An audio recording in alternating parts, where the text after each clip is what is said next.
تسبیحات پڑھنا جس میں استغفر اللہ ربی من کل ذنب واتوب الیہ، سبحان اللہ وبحمدہ، سبحان اللہ العظیم، لا الہ الا اللہ محمد الرسول اللہ.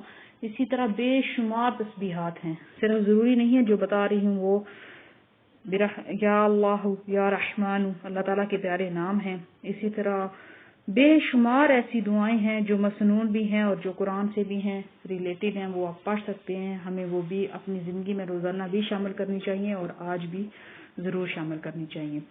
اس کے علاوہ جی ایک سنت یہ ہے کہ جمعہ کے دن مسجد میں جائیں تو جہاں پر جگہ ملے وہیں پر بیٹھ جائیں. یہ کام کبھی بھی نہ کریں کہ آپ یہ کوشش کریں کہ پہلی صف میں بیٹھ کر ہم جمعہ پڑھیں یا کوئی بھی نماز ہو پہلی صف میں. ہاں یہ نیت اچھی ہے کہ پہلی صف میں بیٹھ کر نماز پڑھنے کو دل کر رہا ہے تو اس کے لیے سب سے پہلے تشریف لے جائیں مسجد میں، تاکہ وہاں پر جا کے آپ کو سب سے پہلی صف میں جگہ مل جائے. لیکن اگر آپ مسجد میں پہنچے ہیں، مسجد بھر چکی ہے، آپ کو اگر اینڈ والی جگہ پر ہی جگہ مل رہی ہے صف میں، تو آپ کو وہیں پر بیٹھنا چاہیے، دوسروں کی گردنیں پھلانگ کرا کے نہیں جانا چاہیے. اور اس کے علاوہ ایک کام یہ بھی کرنا ہے کہ جمعہ کے وقت جب امام صاحب خطبہ دے رہے ہوں، خطیب صاحب کا خطبہ چل رہا ہو، تو اگر کسی شخص نے دوسرے شخص کو چپ کرانے کی غرض سے بھی کہا خاموش ہو جا تو اس نے بھی گناہ کیا. جمعہ کے دن جس نے جمعہ کی نماز نہ پڑھی، اللہ تعالیٰ اس کے دل پر ایک کالا دھبا عائد کر دے گا، اس کے دل پر ایک کالی مہر لگا دی جائے گی. اس کے بعد جیسے جیسے وہ جمعہ المبارک قضا کرتا جائے گا، نماز جمعہ قضا کرتا جائے گا، تو اس کے دل پر وہ داغ، وہ کالا دھبا بڑھتا جائے گا. اور اس طرح اس کے بعد آہستہ آہستہ ایک وقت ایسا آتا ہے کہ اس انسان کا دل ہی نہیں کرتا کہ وہ نماز کی طرف جائے یا اچھے کام کی طرف جائے، اس کو توفیق ہی نہیں ہوتی کہ وہ کسی بھی اچھے نیک کام کی طرف جائے. تو آج کی یہ کچھ مسنون چیزیں تھیں جمعہ المبارک کے حوالے سے. پہلے اسے حدیث مبارکہ ایڈ کی. امید کرتی ہوں کہ آپ کو اچھی لگی ہوگی، یقیناً اچھی لگی ہوگی. ہاں جی، آپ یہ بھی کر سکتے ہیں کہ جس چیز میں آپ کو کمی نظر آئے کہ نہیں بھئی یہ بات ایسے نہیں، ایسے ہے، ہمارے پیارے نبی صلی اللہ علیہ وسلم نے ایسے فرمایا تھا، یا یہ مسنون چیزیں ہیں، تو آپ بلا جھجک وداؤٹ اینی ہیزیٹیشن آپ بتا سکتے ہیں. انشاءاللہ میں اس پر ضرور دیکھوں گی. آپ اپنے کامنٹس باکس میں بتا سکتے ہیں کہ کیسے جو ہے وہ کرنا ہے. آج ماشاءاللہ جمعہ المبارک تھا، تو عام روٹین کے مطابق یہ صبح پہلے جلدی جاگے اور اس کے بعد سحری تیار کی. تو سحری کرنے کے بعد پھر جب سحری کا وقت ختم ہوا تو پھر نماز فجر ادا کی. اس سے پہلے نماز تہجد ادا کی تھی، سحری سے پہلے نماز تہجد، اس کے بعد سحری، سحری کے بعد نماز فجر ادا کی. اور نماز فجر کے بعد پھر جو ہے وہ تلاوت قرآن پاک. میں نے آپ کو شروع میں ہی بتایا تھا کہ میرا بڑا دل کرتا ہے کہ میں روزانہ ایک پارہ جو ہے وہ تلاوت کیا کروں، کیونکہ رمضان کے ساتھ ساتھ جیسے آج 7واں روزہ ہے، تو میں نے آج آپ نے شروع میں ویڈیو پہ دیکھا ہوگا کہ میں نے 7واں پارہ ہی جو ہے وہ کیا تھا تلاوت. تو 7ویں پارے میں بھی اسی طرح کچھ تھے حلال رزق کھانے اور کمانے کے بارے میں ہے، اور اسی طرح کچھ ہیں اور چیزیں.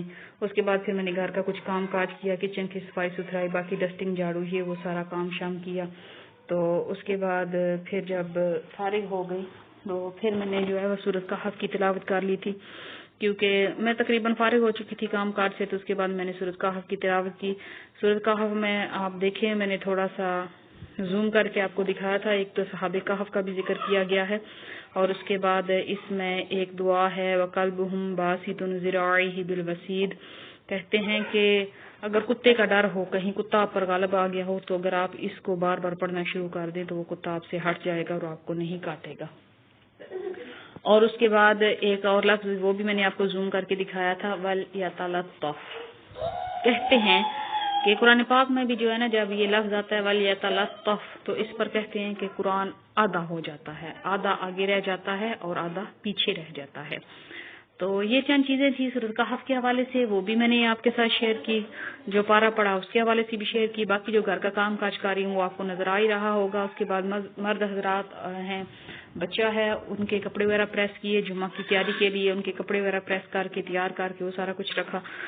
کیونکہ عام روٹین میں تو کوئی خاص مشکل نہیں ہوتا، لیکن رمضان میں تھوڑی سی روٹین ٹف ہو جاتی ہے کہ جلدی سے کام کاج وغیرہ ختم کر کے تو وہ کپڑے وغیرہ جو ہے وہ پریس کر لیے جائیں، تاکہ جمعہ کی تیاری جو ہے یہ بھی ایک کیا اسے کہتے ہیں ثواب کا کام ہے کہ جمعے کی تیاری میں مرد حضرات کی ہیلپ کرنا اور ان کی تیاری کر کے سارا کچھ رکھنا. ہم نے تو اپنا فرض ادا کر دیا، آگے سے مرد حضرات جمعہ کے لیے جائیں یا نہ جائیں تو ساری تیاری وغیرہ ماشاءاللہ مکمل کر کے رکھی ہے. بچیوں کو بھی ماشاءاللہ صبح ہی جلدی نہلا کے ان کے کپڑے وغیرہ چینج کروا دیے تھے تاکہ وہ بھی جو ہے میرے ساتھ وہ بھی پڑھتی ہیں ماشاءاللہ، تلاوت کرتی ہیں اور باقی کام کاج میں بھی ہیلپ کرواتی ہوتی ہیں. تو بس سارا دن ایسے ہی تھوڑی بہت کوئی روٹین میں آگے پیچھے گزر گیا، اور اس کے بعد بس تھوڑا سا یہ کام تھا جو کیا آپ کے ساتھ شیئر کیا. گھر کا کام کاج، آگے بچوں کے کپڑے، ہسبینڈ کے کپڑے وغیرہ پریس کیے، سارا گھر کا جو کام ہے، باقی روٹین جو کچن میں کام وغیرہ کیا، وہ سارا کے سارا آپ کے ساتھ شیئر کیا. تو کوشش کیا کریں آپ بھی، میں بھی کوشش کرتی ہوں کہ رمضان المبارک کا مہینہ ہے تو اس میں جو ہے وہ زیادہ سے زیادہ عبادات کی جائیں. وہ کام جو ہم بعد میں بھی کر سکتے ہیں، رمضان کے بعد بھی روزے کے بغیر وہ بھی کر سکتے ہیں، تو وہ پھر سارا ہم کر سکتے ہیں. اس کے لیے ہمیں جو ہے وہ ضروری نہیں ہے کہ وہ کام ہم ابھی جی اب چادریں دھونا شروع کر دیں، بیڈ شیٹس دھونا شروع کر دیں، یہ گھر کی صفائی ستھرائی کام والی کو بلوا لیں اور یہ کام وہ کام، یہ کام بعد میں بھی ہو سکتے ہیں. اس رمضان کی مبارک گھڑیوں کو ضائع مت کریں. جو چھوٹا موٹا کام ہوتا ہے، روز کی ڈیلی کی جو صفائی ہوتی ہے، جو روٹین ہوتی ہے، اس کو کرنا چاہیے. اس کے علاوہ ہٹ کے کچھ بھی کام نہیں کرنا چاہیے تاکہ ہم رمضان مبارک کی ان مبارک گھڑیوں کو پا سکیں. اسی میں ہی ایک مقبولیت کی گھڑی ہوتی ہے، قبولیت کی گھڑی ہوتی ہے، جس میں لیلۃ القدر کی رات آتی ہے. کیا پتہ وہ طاق راتوں میں آتی ہے. رمضان مبارک کا پہلا عشرہ ہے اور کوشش کریں کہ زیادہ سے زیادہ یہ دعا پڑھیں، اللہم اغفر وارحم وانت خیر الراحمین. کہتے ہیں کہ یہ پہلے عشرے کی دعا ہے، اللہم اغفر وارحم وانت خیر الراحمین. ہمیں زیادہ سے زیادہ اس کو اپنی زبان پر رکھنا چاہیے، اللہم اغفر وارحم وانت خیر الراحمین. جمعۃ المبارک کے حوالے سے ایک اور بات میرے ذہن میں آ گئی ہے، شاید میں آپ کو شروع میں بتانا بھول گئی ہوں، کہ جمعہ کے دن کہتے ہیں کہ تقریباً عصر کے وقت، ضروری نہیں ہے عصر کے وقت، جمعہ کے دن یہ بتایا گیا ہے کہ ان میں گھڑیوں میں ایک قبولیت کی گھڑی ہوتی ہے. وہ قبولیت کی گھڑی کیا پتہ کب آ جائے، تو وہ لازمی اس میں جو دعا جو بات ہم کرتے ہیں وہ ہماری قبول ہو جاتی ہے. تو آج بھی جمعہ ہے، تو اگر آپ نے میری ویڈیو دیکھی ہے، جس نے یہ ویڈیو دیکھی ہے، جس کے دل میں کوئی نیک جائز تمنا یا آرزو ہے، اس کو دل میں رکھ کے آج دعا مانگے، آج دعائیں مانگے. جو بھی مانگیں گے انشاءاللہ جائز ہونی چاہیے، دوسرے کے نقصان میں نہیں ہونی چاہیے، دوسروں کے بھی حق میں ہونی چاہیے، جائز ہونی چاہیے. چاہے آپ کی خواہش ہے، تمنا ہے، انشاءاللہ ضرور پوری ہوگی. اور امید کرتی ہوں کہ آپ ضرور، جو آج میں نے چند باتیں بتائی ہیں، کوشش کی ہے اپنے علم کے مطابق، جو میرے پاس تھا وہ میں نے آپ تک پہنچایا ہے. آپ کو کیسا لگا جو بھی کام وام کیا، کام شام تو میں نے آپ کو ایک دن بتایا تھا کہ میں یہ نہیں بتاؤں کہ میں یہ کر رہی ہوں وہ کر رہی ہوں، آپ کو نظر آ رہا ہے. ابھی پودوں کو پانی دے رہی ہوں، ماشاءاللہ میرے امرود کے پودے نے بھی پھل اچھا خاصا اٹھایا ہوا ہے، پھل لگا ہوا ہے، انار پر بھی بہت سارا پھل لگا ہوا ہے، اور باقی جو گلاب وغیرہ ان سب پر بھی پھل لگا ہوا ہے. تو وہ آپ کو ویڈیو میں نظر آ رہا ہوگا، ایک اس بات کو بتانا بھائی یہ دیکھیں میں یہ کر رہی ہوں، آج وہ کر رہی ہوں، یہ ہو رہا ہے وہ ہو رہا ہے.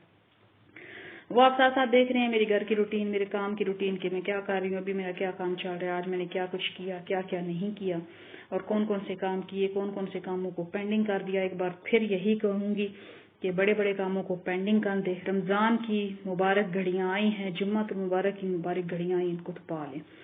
تو انشاءاللہ ضرور دعائیں قبول ہوں گی. میرے لیے بھی دعا کیجیے گا، میری صحت تھوڑی سی خراب ہے، اس کے لیے بھی دعا کیجیے گا. اللہ پاک ہم سب کا حامی و ناصر ہو. انشاءاللہ اگلی ویڈیو میں پھر ملیں گے. السلام علیکم. اپنا بہت سا خیال رکھیے گا جی. امید کرتی ہوں کہ آپ کو میری ویڈیو بہت پسند آئی ہوگی. یہ اینڈ پہ میں نے جمعہ کے دن کی سنتیں بھی ایڈ کی ہیں، یہ بھی آپ دیکھ لیجیے.